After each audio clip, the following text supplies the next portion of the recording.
Hey everybody, it's Neil, and check out what I have here. I have a men's skinny tie, and I'm going to show you guys this here, and I'll try it on and show you how beautiful it is if I can get it open. I don't want to scissor cut it because I just don't want to cut the tie, but there we go. Just grab it open. Okay, so here we go. This one here, it's extremely floral. Look at that. So if you want to be festive, this is the way to do it.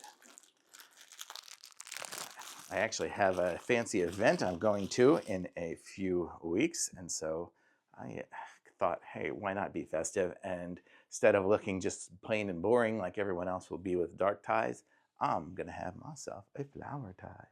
So let's try to put this one on here. I have a hoodie on, so it's a little weird, but it's gonna work.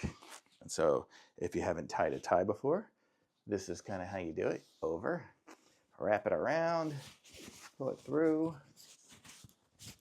This is just a simple tie, and then down through the middle. So there we go. Now I have a nice tie, and you can see it makes it's thick. It's a thick tie, so it gives you a nice, good triangle up at the top, and then I'm able to tuck my the back of it into the little loop. It has the little loop on the back, and it's really nice looking fabric here on the back side as well. So look at this, so really nice looking tie. I mean, I tied it a little short because I'm trying to do it looking into a camera, but you can see this is the pattern. Super pretty, really nice. I'm gonna say I like it. It makes a nice tie there. If I was to have this out, it would be looking like that. So super nice. I love it. Thumbs up.